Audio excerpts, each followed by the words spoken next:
Бисмиллах, альхамдулиллах, вассаляту вассаляму аля расулиллах. 29-й хадис приводится от Муаз бин Джабаль, радиаллаху анху. Каля культу я Расуль Аллах. То, что Муаз бин Джабаль, да будь доволен им Аллах, сказал: культу я Расуль Аллах. Я сказал: о посланник Аллаха. В одном риваяте этого хадиса приводится то, что когда мы с пророком, саллаллаху алейхи вассалям, вышли в битву Табук, и была сильная жара, и люди разошлись, и вдруг я оказался рядом с пророком, саллаллаху алейхи вассалям, и сказал: о посланник Аллаха. И дальше тот же самый хадис. И Муаз бин Джабаль говорит: я сказал: о посланник Аллаха, ахбирни би амалин, укажи мне, сообщи мне о амале, о действии, юдхилюни аль-джанна, которое введет меня в рай. То есть качество описания этого действия, это дело, которое введет меня в рай, то есть будет причиной того, что я войду в рай. Ва юбаидуни анин нар, и отдалит меня от огня. То есть спрашивает у пророка, саллаллаху алейхи вассалям, о действии, которое не только поможет, не только будет причиной того, что он войдет в рай, но также будет причиной того, что он войдет в рай без того, чтобы зайти в ад. То есть, так как мы знаем, что будут верующие му'мины, которые также верят в Аллаха, верят в судный день, верят в ангелов, в книгу, не совершают ширка, не делают куфра, но совершают какие-то большие грехи, и они будут находиться, и они находятся после своей смерти под желанием Аллаха. Если Аллах захочет, их простит их грехи, и без того, чтобы наказывать огнем, введет в рай, или же он введет их в огонь, в ад, и накажет их за их грехи, однако не полным наказанием. Не полным наказанием, все равно он их простит и введет в рай. И тут Муаз бин Джабаль спрашивает его о деле, качество этого дела, то, что он будет причиной того, что это дело введет в рай и отдалит от огня. То есть, сделав это дело, человек зайдет в рай без того, чтобы войти в огонь, то есть не будет наказан огнем. И пророк, саллаллаху алейхи вассалям, сказал: «Лякад саальта ан амрин азимин». Ты спросил о великом деле. О великом деле. Или потому что ответ на это очень сложен, так как так как это из вещей, которые не может знать человек, а только может сообщить Аллах. Или так как это дело, которое является тем, что человек должен выполнять все, что ему обязал Аллах, и остерегаться то, что Аллах ему запретил. То есть этот вопрос очень великий вопрос, потому что, по идее, должен охватывать всю религию. Однако пророк, саллаллаху алейхи вассалям, говорит: «Ва иннаху ля ясирун». Однако он легок. Это дело, хоть и вопрос великий, это дело великое, так как ведет человека в рай и при этом отдалит его от огня, однако оно легкое, выполнение его легкое тому, кому Аллах облегчит. Тому, кому Аллах облегчит. И потом пророк, саллаллаху алейхи вассалям, сказал: «Та'будуллаха ва ля тушрику бихи шай'a». Поклоняйся Аллаху и не предавай ему в сотоварищи. То есть поклоняться Аллаху и не предавать ему в сотоварищи. И тут пророк, саллаллаху алейхи вассалям, изменил немного форму арабского языка и сказал: «Та'будуллаха ва ля тушрику бихи шай'a», использовал глагол настоящего будущего времени, а смысл его не как глагола, а как имени. как имени. То есть поклонение Аллаху и не предавание ему в сотоварищи. Указанием это, зачем так именно использовал пророк, саллаллаху алейхи ва саллям, как будто бы это должно быть качеством твоим, неотъемлемым, который будет на протяжении всей твоей жизни. Поэтому использовал глагол настоящего будущего времени. То есть это должно быть стать твоим качеством, которое ты будешь делать постоянно. Та'будуллаха, это, естественно, начинается с единобожия. Поклоняться только Аллаху, потому что пророк, саллаллаху алейхи ва саллям, после этого условие поставил, какое поклонение Аллаху, не предавая ему в сотоварищи. И не предавая ему в сотоварищи. И также сюда входит в поклонение Аллаха, это выполнение его приказов и остерегание, то есть отдаляться от того, что Аллах субханаху ва тааля запретил. Так как в каждом грехе, даже большом грехе, в каждом грехе есть доля ширка. Есть доля ширка, хоть этот ширк и не выводит человека из ислама, не делает человека неверующим. Однако есть доля ширка. Почему? Потому что человек, когда делает грехи, он идет за своими страстями. То есть свое желание ставит выше желания Аллаха. И в этом есть схожесть с ширком. И пророк, саллаллаху алейхи ва саллям, сказал: поклоняешься Аллаху и не предаешь ему в сотоварищи. То есть поклоняться Аллаху и не предавать ему сотоварищи, как мы сказали уже, единобожие, которое включает в себе не предавать Аллаху субханаху ва тааля в сотоварищи ничем, шей'ан. Ва туқиму саля, и выстаивать намаз, обязательный имеется в виду. Ва ту'ти закя, и выплачивать закят. Ва тасуму рамадан, и поститься в Рамадане. Ва тахуджуль бейт, и совершать хадж к дому. Сумма каль, потом пророк, саллаллаху алейхи ва саллям, сказал: аля адуллюка аля абуабиль хайр, не указать ли мне тебе на двери блага, то есть на дороги, которые приведут к тебе благу. И тут пророк, саллаллаху алейхи ва саллям, аль-хайр, аль-благо сравнил с домом. И у этого дома есть двери. Если ты сможешь через эти двери войти, то ты достигнешь блага, то, что желает человек. Не указать ли мне тебе, говорит, на двери блага? И пророк, саллаллаху алейхи ва саллям, сказал: ас-сауму джуннатун. И эти двери являются первое, это ас-саум, пост. Пост дополнительно имеется в виду пост. Потому что до этого пророк, саллаллаху алейхи ва саллям, уже указал обязательные фарзы. Это шахада, ля иляха илlallah, единобожие, потом выстаивание на молитвы, выплачивание закята, пост в Рамадане, совершение хаджа. Это все обязательно.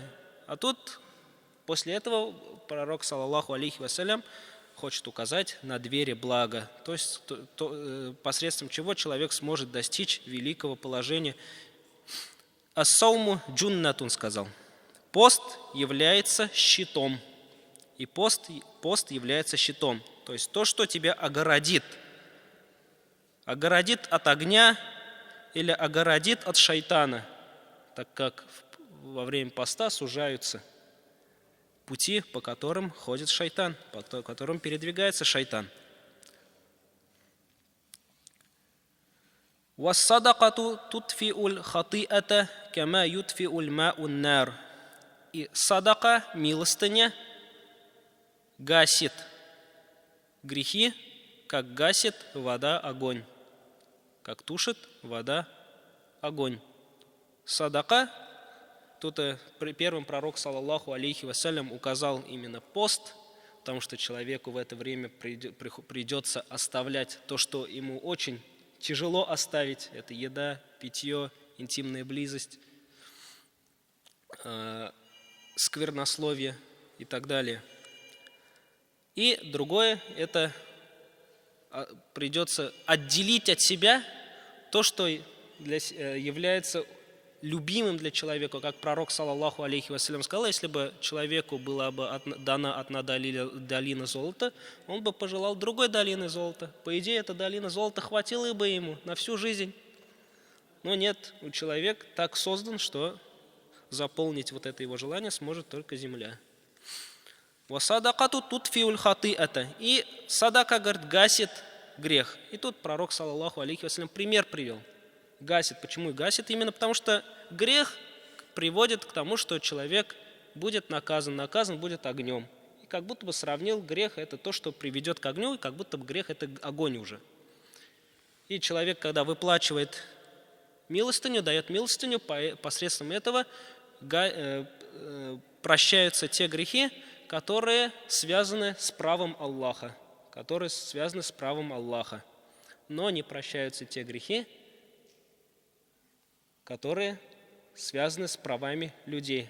Но, однако, вот эта садака будет причиной того, что покроется вот эта твоя несправедливость по отношению к другому человеку. Как мы знаем, в судный день придут люди, у которых будут горы благих дел, большие горы благих дел, однако он ударил одного, отругал другого, сказал другому плохое слово, и придет человек, заберет его из благих дел, вот и садака вот будет причиной, что она уйдет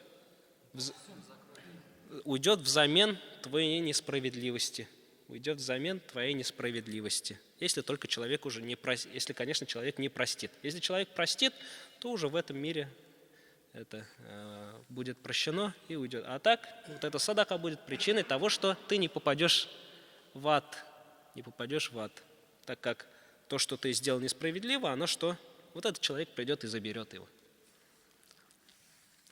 Так как вода гасит огонь. То есть, как Аллах Субхану ва Тааля дал такое свойство воде тушить огонь.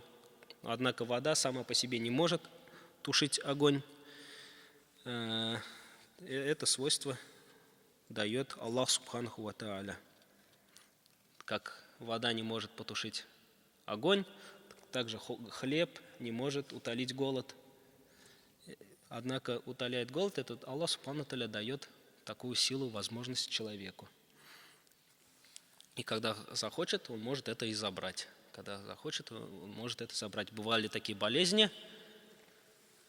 Шейхи рассказывали в Саудовском полуострове, когда люди кушали и все равно оставались голодными. Никакая еда не могла утолить голод.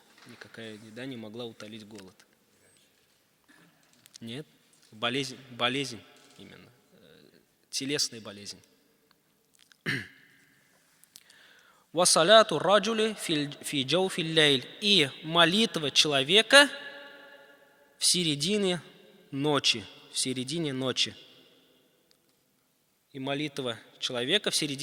И тут пророк, саллаллаху алейхи ва саллям, смотрите, говорит, пост – щит. Пост является щитом. Садака – милостыня. Как мы сказали, садака – это не только то, что когда ты даешь какую-то какие-то деньги кому-то, а садака – это доведение блага до другого. Гасит грехи, так же, как гасит вода огонь. И потом пророк, саллаллаху алейхи ва саллям, говорит, и намаз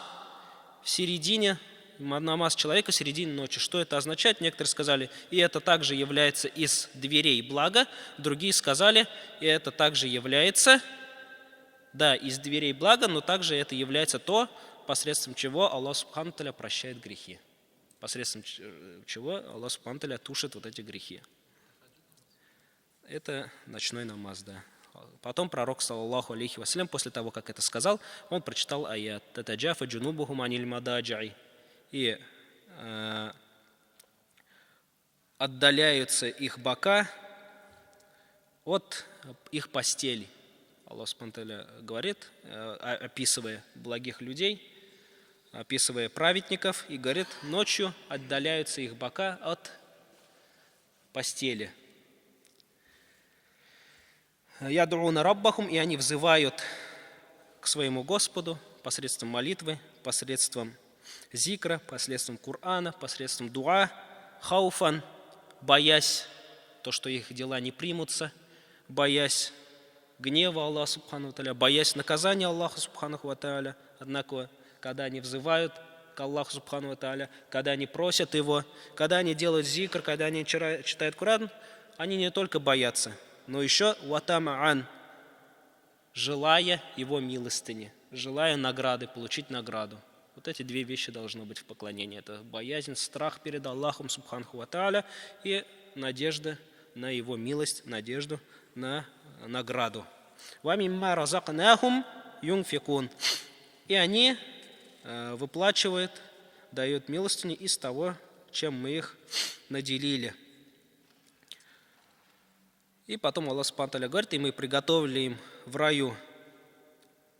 «Фаля та'ляму нафсун ма ухфия лахум». И не знает душа, что скрыто для нее, что скрыто для них в раю из того, что обрадует их глаза, воздаянием за то, что они делали. Воздаянием за то, по причине их дел. По причине их дел. Потом пророк, саллаллаху алейхи вассалям, сказал: «Сумма каля, аля адуллюка бирасиль амр». Не указать ли мне тебе на голову этого дела, то есть на начало этого дела, ислама. Ва амудихи, то есть есть то, без чего это дело не будет существовать и не будет принято. Есть амуд, то, на что опирается это дело, религия. И есть зирвата санамихи, и есть верхняя часть горба, то есть верхняя часть этого дела. Как будто бы пророк, саллаллаху алейхи вассалям, сравнил с пирамидой. То есть есть основа, есть столпы, на чем держатся стены, на чем держится крыша. И вот эта крыша, это уже есть крыша какая-то. И я сказал: «Баля я Расуль Аллах», конечно, о посланник Аллаха, саллаллаху алейхи вассалям. И тут, видите, пророк, саллаллаху алейхи вассалям, чуть-чуть выдержал паузу и подождал, когда Муаз бин Джабаль попросит «да», скажет. Вначале пророк, саллаллаху алейхи вассалям, в хадисе видим, когда Муаз бин Джабаль спросил у него, пророк, саллаллаху алейхи вассалям, сразу начал отвечать. Не задал ему вопрос. А тут пророк, саллаллаху алейхи вассалям, после того, как задал ему вопрос, подождал, когда Муаз бин Джабаль спросит у него, скажет, ответит на его вопрос: «Да, конечно». И пророк, саллаллаху алейхи вассалям, сказал: «Расуль амриль ислам». И говорит, начало этого действия является ислам, то есть свидетельство ля иляха илlallah Мухаммад Расулуллах. Без этого не будет существовать. Это как голова. Как без головы человек не может существовать, так вот и же религия не может существовать без ислама, без свидетельства ля иляха илlallah и то, что Мухаммад Расулуллах. Ва амудуху, и то, на чем будет держаться, строится эта религия, то есть основа есть, голова есть, а на чем будет держаться эта религия, строится эта религия, стены, на что будет воздвигаться, это уже говорит намаз. Его столпы являются саля, молитва. Ва вирвата, также это слово произносится как зарвата, также и зурвата. Санамихи, и говорит, верхняя часть горба, санам, горб, имеется в виду верхняя часть этого дела, и говорит, он сказал, это аль-джихад. Аль-джихад. Это аль-джихад снова взято от джахд, или от слова джахд, что является трудность, то есть истязание себя, истязая себя делать что-то, прилагая большие усилия. Или от джухд, что означает сила, мощь. Сила, мощь. И начинается оно или джихад с врагами, для того, чтобы религия была полностью принадлежала только Аллаху, или также является джихад со своим нафсом, и это является наивысшим джихадом. Это так как с врагами человек встречается в год раз, два, а со своей душой он не отделяется никогда. И поэтому в некоторых слабых хадисах приходит, как пророк, саллаллаху алейхи ва саллям, вернулся с войны, и это сказал своим сподвижникам: «Раджана миналь джихадиль асар иляль акбар». Мы вернулись с маленького джихада, с малого джихада к большому джихаду. Так как придется себя воспитывать, это надо каждую секунду, каждую минуту, пока твоя душа не станет прямой, пока твои шахваты не будут соответствовать, не будут выходить за границу шариата, пока твой гнев не будет только ради Аллаха, и пока твоя любовь не будет только ради Аллаха. И потом пророк, саллаллаху алейхи вассалям, сказал: «Аля ухбирука». И вот тут заново скажу. И тут пророк, саллаллаху алейхи вассалям, смотрите, слово джихад, вот это, поставил на самый конец. То есть он сказал, это верхушка, до которой очень тяжело что дойти. Однако есть люди, которые, и вообще человек так устроен, он всегда хочет сверху заходить. Он всегда считает себя гением. Когда начинает Коран, он старается брать на себя много, не довольствуется, например. Мало кто из нас, например,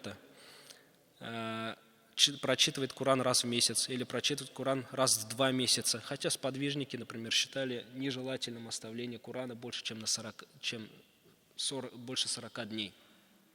Но человек, когда, например, чувствует, что не может прочитать Коран за 60 дней, ну ладно, пускай за 70 дней, он полностью его оставляет. Полностью чтение оставляет. Хотя он может, что каждый день, ну пускай сколько может, сколько есть времени прочитывать, страницу, 2-3, и все равно за полгода, ну несколько месяцев, он все равно прочитает. Но это будет лучше, чем человек, который что полностью оставил, потому что вот когда даже преподаешь, люди говорят, когда им говоришь, давайте прочитайте за 2 месяца, давайте прочитывайте за 3 месяца. Они говорят, нет, мы же не можем быстро читать. Ну, человек хочет сразу быстро уметь читать. Он не думает, что стараясь, прилагая усилия, он когда-то сможет достигнуть уровня, когда сможет быстро читать. Нет, он полностью лучше оставит. И вообще у него не будет каждый день какой-то хизба. У сподвижника было такое, у сподвижника, было это у таби'ин, у белых ученых, у каждого была часть зикров, часть Корана, которую они прочитывали. И они не ложились спать, пока не прочитывали эту часть, не делали этот зикр. То есть они считали, что сегодня сдамся, завтра уже не получится. Если сегодня оставлю это, завтра уже этого не будет. И поэтому вот во всем надо постепенность иметь. Никогда не надо считать себя каким-то гением, каким-то этим. То, что если не смог зайти с крыши, значит нельзя заходить с двери. Надо, как сподвижники делали. Постепенно. Мы боимся делать маленькие шаги. Мы желаем делать большие шаги, и если мы не можем делать большие шаги, мы не желаем делать маленькие шаги. Мы лучше вообще полностью оставим это. Вот такой человек. Ну, на сегодняшний день исламская умма, она вот в таком состоянии. Мы не желаем читать книги, хотя нам, например, учителя говорили, что, например, если ты хочешь называться студентом, говорили мне, просто помимо Корана, чтение книги у тебя должно составлять 400-300 страниц в день. Просто книги, чтение книг. Вот тогда ты будешь называться студентом. Когда у тебя Коран будет раз в 7 дней прочитываться. Когда у тебя будут книги по истории, например, по фикху, поэтому прочитываться раз 300-200 страниц. Вот. Старание. Но для того, чтобы это достигнуть, надо потихоньку делать. А мы так подумали, я не смогу в день, тогда вообще не буду читать лучше. А нет, можно же потихоньку сделать. Но мы вообще этого не хотим делать. Вот поэтому надо вот это перебаривать. Надо научиться делать маленькие шаги. Выделить себе время. У ученых было время, когда ты до них не дозвонишься, не достучишься. Вот он себе выделил время и ни с кем не общается, не отвечает ни на телефон, ничего. Почему? Потому что в это время он читает книгу, повышает свои знания. И мусульманин должен такие делать. Если он не может большие шаги делать, то он не оставляет маленьких шагов. Потихоньку шагая, можно далеко продвинуться. Поэтому, если мы не можем большие шаги делать, давайте будем лучше маленькие шаги делать. Если не можем ночной намаз читать, давайте хотя бы витр не оставлять. Если витр не оставляем, давайте хотя бы 2 раката добавим. Кульху Аллаху ахад, инна атайна кель кавсар. И это будет лучше, чем вообще не читать ночной намаз. С суратуль Ихлас и Куль я юхуль кафирун намаз сколько займет? 2 минуты? 3 минуты. Ну, это можно ради Аллаха что выделить. Но зато, если он будет постоянно, маленький шаг, это укоренится так, вот честное слово говорю, это укоренится так, что, оставляя это дело, тебе будет плохо. Оставляя это дело, ты будешь себя чувствовать очень плохо, как будто ты оставил фарс какой-то.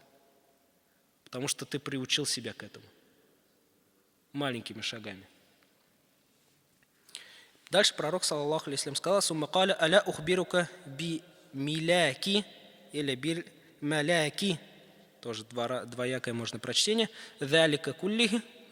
Миляк – это то, что объединяет в себе. То есть посредством чего человек может все объединить.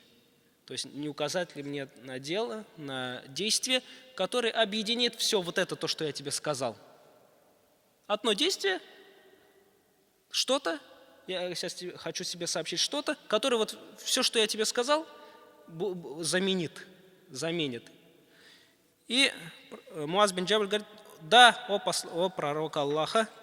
И пророк, саллаллаху алейхи вассалям, схватился за свой язык и сказал: куффа алейка хаза. Поставь преграду для этого. Поставь преграду для этого. То есть сдержи вот эту вещь. Чтобы Муаз бин Джабаль лучше понял, он, пророк, саллаллаху алейхи вассалям, показал руками и указание на то, что зубы и губы недостаточно. Надо иногда даже рукой. Придется это схватывать. Как один из табиинов сказал, табиинов вроде бы, то, что держать ураза на раскаленных камнях в жаркий день легче, чем сдерживать свой язык. То есть он себе дал такой обет, то, что не будет говорить про людей плохо. И он сказал: это для меня сложнее, чем держать ураза в жаркий день на раскаленных камнях. И Муаз бин Джабаль говорит: «Ва инна ля муахидуна бима натакалламу бихи». И разве мы будем отвечать за то, что мы говорим? И Муаз бин Джабаль знал, что есть слова, есть дела, то, что человек произносит, за что человек будет отвечать. Но тут пророк, саллаллаху алейхи ва саллям, не сказал же конкретные какие-то слова, не сказал гайбят, не сказал это, а сказал полностью, что сдержи свой язык, не разговаривай. И поэтому Муаз бин Джабаль удивился. И мы будем, из нас взыщется за то, что мы говорим. И пророк, саллаллаху алейхи ва саллям, сказал: да потеряет тебя твоя мать. Да пусть потеряет тебя твоя мать, о Муаз. Как дуа, но это не дуа на самом деле, это такое выражение в арабском языке для того, чтобы как отругал, как на то, чтобы осторожно со словами, указанием. وَهَلْ يَكُبُّ النَّاسُ فِي النَّارِ عَلَى وُجُوهِهِمْ أَوْ عَلَى مَنَاخِرِهِمْ إِلَّا حَصَائِدُ أَلْسِنَتِهِمْ. И говорит: и разве люди не будут перевернуты, опрокинуты на свои лица или на свои ноздри в огне, то есть в огонь, опрокинуты в огонь на свои лица, так как человек, когда бросать будет, первым будет лицо лететь, не нос. И говорит: разве люди не будут опрокинуты в огонь на свои лица, на свои ноздри, на свои носы, кроме как по причине то, что пожали их языки. Посеяли и потом дали плоды их языки. То есть вот это хасайду аль-синат, хасайд, тут пророк, саллаллаху алейхи ва саллям, опять сравнение делал. Хасайд — это значит плоды, которые человек собирает после того, как они созрели. Хасайд называется. И говорит, хасайду альсинатихим. Вот это плоды языка будут причиной того, что человек будет опрокинут лицом в огонь. Лицом в огонь.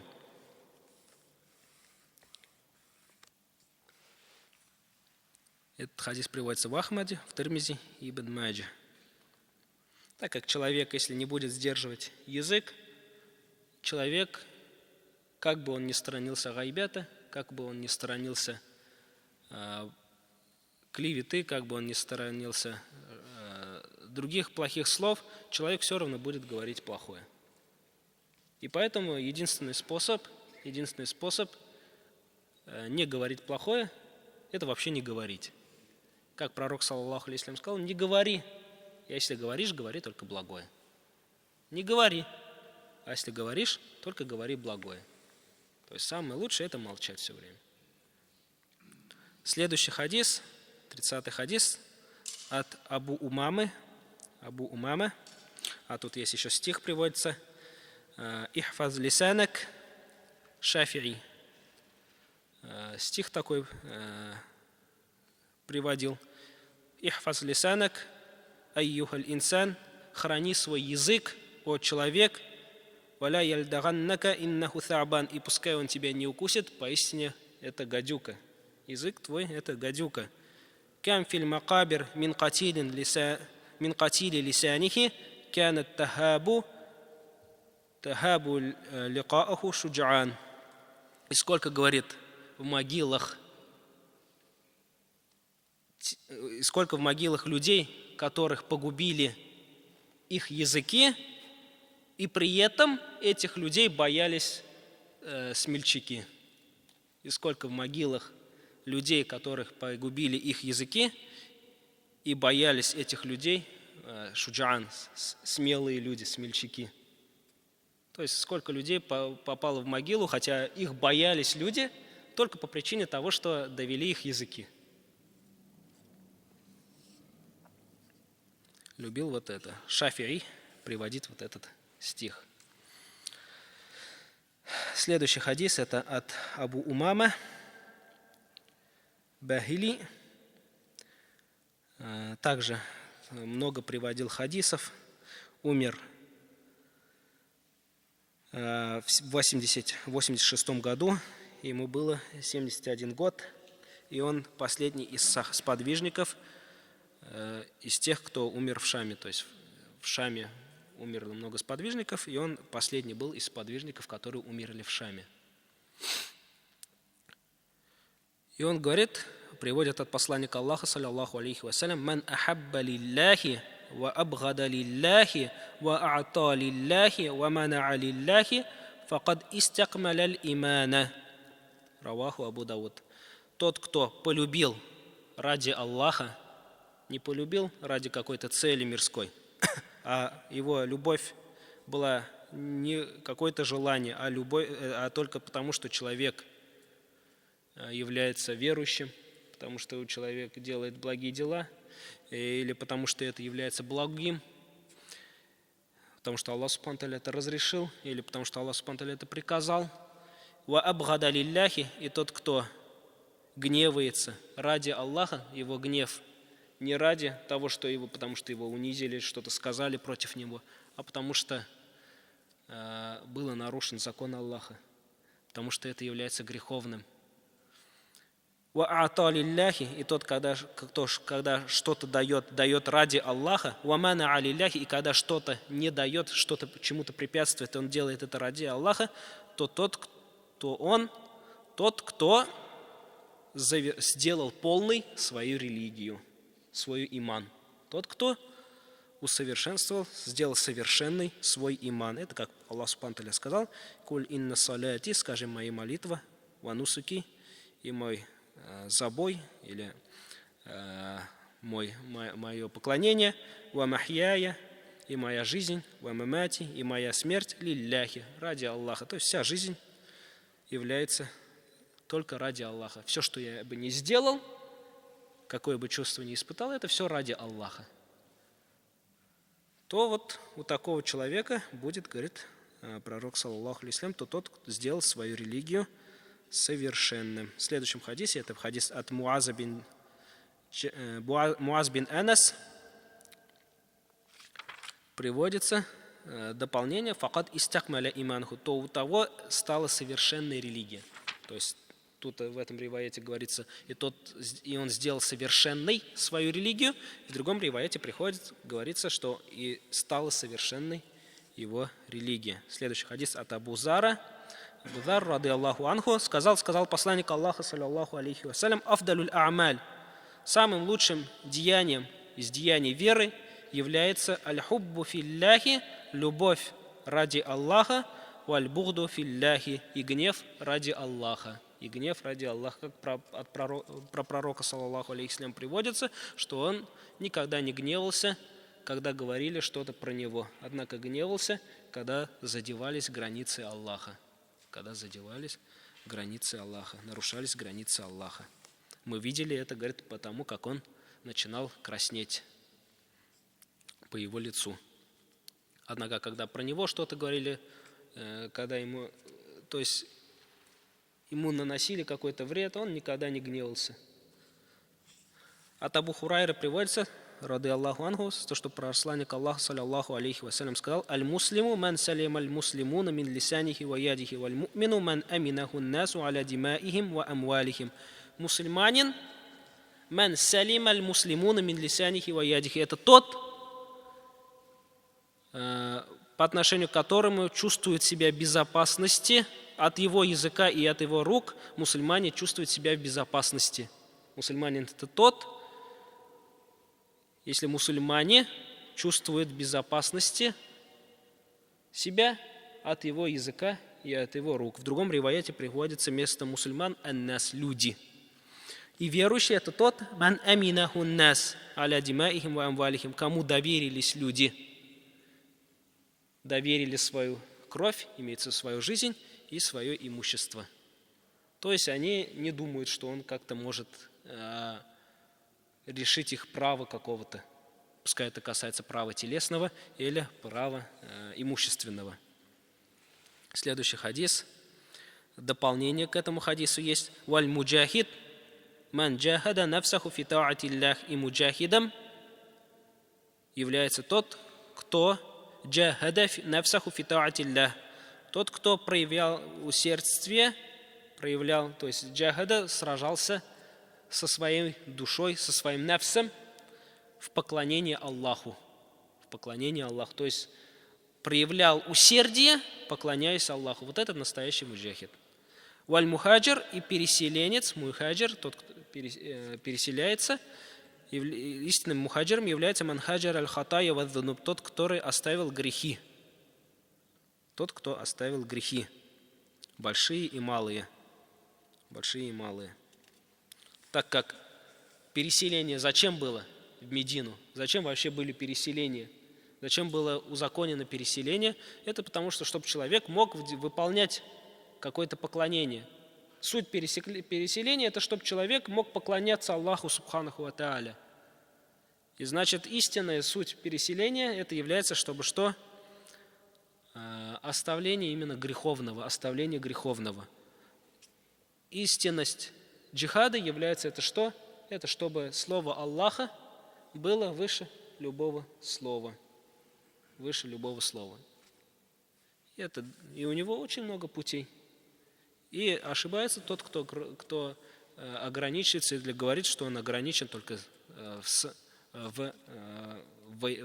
вести войну и только этим и ограничивается джихад. Нет, джихад у него вообще пророк, саллаллаху алейхи вассалям, если из хадисов посмотреть, те, которые кидаются, бегут совершать там это на войну, большинство они идут или выполнить какие-то свои шахваты, так как у военного, когда ведется война, есть какие-то трофеи, или для того, чтобы умереть. И оба эти нията являются неправильными, даже запретными. Так как у пророка, саллаллаху алейхи вассалям, спросили, человек сражается из-за своей гордости, человек сражается, потому что его племя То есть разные причины привели, и пророк, саллаллаху алейхи ва саллям, поставил только одно. Если это тот, кто желает, чтобы слово Аллаха было выше, только тот.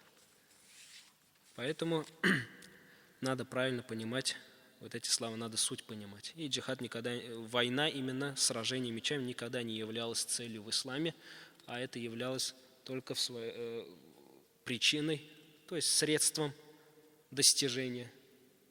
И поэтому кто берет это целью, тот впадает в большую ошибку. А средств достижения, они очень много. Потому что легче пойти и подраться, чем вести сложный дават, призыв.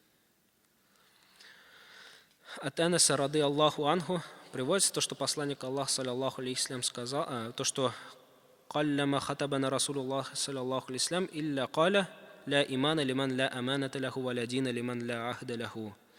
То, что пророк, саллаллаху алейхи ва саллям, часто, когда делал нам наставление, говорил, ля имана, нету веры у того, кому нету доверия. Кому нету доверия. То есть нету имана, это не значит, что человек, которому нет доверия, у него нету имана. Это имеется в виду, что его иман несовершенен, неполноценен. Или это также, как мулла Али-Кари говорит, это является устрашением. То есть если человека нету доверия, если человек делает хиянат, когда ему что-то доверили, он нарушает это, то это может привести его в конечном итоге к куфру. Он может сделать, как мы сказали, с маленького начинается все. Также и грехи, они с маленьких ступенек начинаются, зина начинается с взора, с речи, воровство начинается с того, что это же мало, и так далее.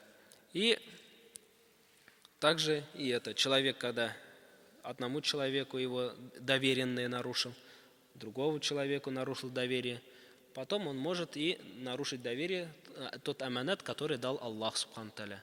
Аллах субхану тааля говорит, инна аратна аманата, мы предоставили аманат земле и небесам, возьмете ли вы их на себя, горам?